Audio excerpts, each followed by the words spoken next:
Noreen and welcome to my kitchen and another episode of our Super Bowl Snacks Week. Today I'm going to be making a delicious little appetizer, a little hors d'oeuvre if you will. It's called a bacon cheddar puff and it's very similar to a recipe that I did many years ago called party rounds. This is bacony, cheesy, delicious, crispy and crunchy, and you are not going to be able to get enough of these. Let's go see how we make these amazing bacon cheddar puffs.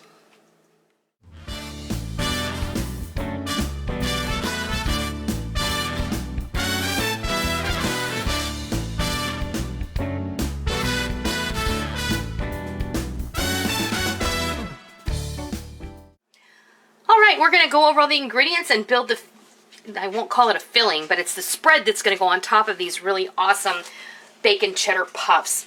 I have 2 cups of shredded cheddar. This is a blended shredded cheddar mix. So there's like extra sharp cheddar and New York cheddar. And I also had a little bit of an Italian blend in the fridge I need to get rid of. So there's 2.5 cups around there in here. You can refer to the recipe on my website and you'll get all of the proper measurements.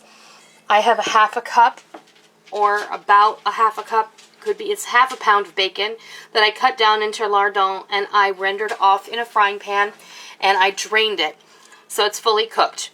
A cup of mayonnaise, a quarter of a cup of Parmesan cheese, a tablespoon of Worcester sauce, a quarter of a cup of chopped green onion, and then here I have a teaspoon each of paprika, cracked black pepper, onion powder, and garlic powder.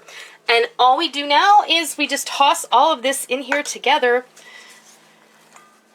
and we make this really awesome spread.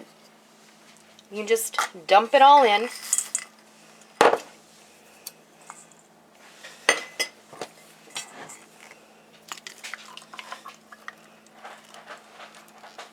And you know what? A cup seems like a lot of mayonnaise, but this is going to make a lot of spread, and you're not going to eat all the mayonnaise yourself. Don't eat the whole bowl.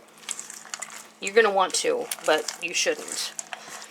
And I know that this looks like it's not going to come together, but it will. So just keep working it. And it's going to make a really nice spread. You need to make sure that this is mixed thoroughly.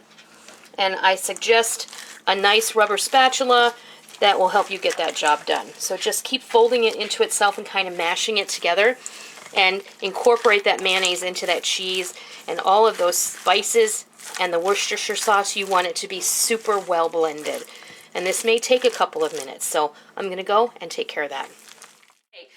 I have about 2 dozen, I do have 2 dozen pieces of pumpernickel party, it's this little party pumpernickel loaves that you get, and it is the Pepperidge Farm, and these are found in most deli sections. I spread these out on my baking sheet that's lined with parchment. I popped these under the broiler for about 3 minutes, and I took them out and I flipped them over and put them in there with the door open. Don't walk away, just for another minute or so. I want these to be a little on the crisp side because when these when the spread gets put on them, like we're doing right now, these are going to soften up a little. And if you put this spread on the soft bread, it's still going to be delicious, but it's going to be a little more difficult for your guests to eat. And the whole getting it to your mouth without having it fall apart and run down your shirt it's not very probable. So just put about a tablespoon of this spread on each piece of your bread. And depending on how much spread you use, how generous you are, you're going to get between 2 dozen and 3 dozen hors d'oeuvres or bacon cheddar puffs. I was a little bit generous on some of these so that when they cook up, what's going to happen is because of the mayonnaise, it's going to souffle up and it's going to bubble and it's going to hold all together and be really lovely. Now, some of you may have been with me long enough to remember my party rounds recipe, which is similar to this, uses this or the party rye and has Parmesan and mayonnaise and grated onion, and it's positively to die for. My mom's been making those since I was a little child, and everybody loves them except Micah. And that's fine. Micah doesn't like them. No biggie. But you will. I'll put a link below to the recipe for the party rounds, and I know I made them on square bread, but you long time ago used to be able to get this in a round configuration too. So anyway, my broiler has been preheating, and we are now going to pop these under the broiler. We're going to stand right next to our stove with the door cracked open like that, and we're going to pay close attention to these. When they are brown, bubbly, puffy, and beautiful, we'll be back and I'll tell you how long they took. This is what your bacon cheddar puffs should look like. They should be bubbly, they should be brown-ish, and they should not be melting all over the pan, and they should not be burnt. When they look like this, remove them from the oven.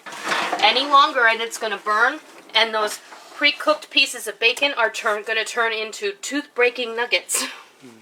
Okay, we're going to let these sit for just a few minutes, and we're going to come back, and we're going to plate these beautiful bacon cheddar puffs, and we're going to show you what they look like, and we're going to have Rick taste them again.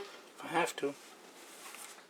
All right, here you go. We have removed them from the oven. We allowed them to cool off for just a few minutes, just to let the bubbliness subside and we don't burn the roof of our mouth. We don't want our guests to get hurt while we're... Oh, but it'd be so worth it. You think so, honey? Well, we're about to find out. I've just placed these on a platter, and these are easy enough to replenish. If you make a double or triple batch of this filling, you can make it a day or two ahead. You can make it in your mixer or in your food processor. It'll be great. And you can keep it for up to a week in your fridge. And don't freeze it, though, because you can't freeze mayonnaise.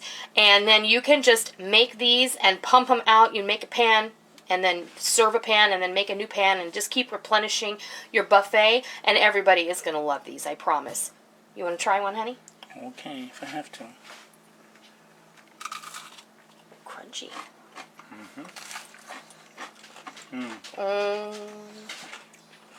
Yep, I gotta make another plate. Rick and I were talking about this filling would make a really excellent grilled cheese sandwich filling in between some rye bread and then grilled. It would be amazing. Oh, wow. These really are very good. Yes, they are. They're delicious. You are going to love these, and so are your guests. So, there's another idea for your Super Bowl gathering. I hope you give these a try. Bacon cheddar puffs are going to knock their socks off. I hope you try them. I hope you love them. And until next time, I'll see ya. For joining me in my kitchen today. I hope you liked what you watched today, and I hope that you try it, and I hope that you love it. If you like what you saw, please consider hitting the thumbs up button and giving me a positive rating. And also, make sure that you hit the subscribe button if you're already not a subscriber, so that you don't miss out on any of the fun we have here in our kitchen every single day. I hope that you enjoyed it. I'm really glad that you're here. Thank you for stopping by. Don't forget to come by tomorrow. Until next time, happy eating!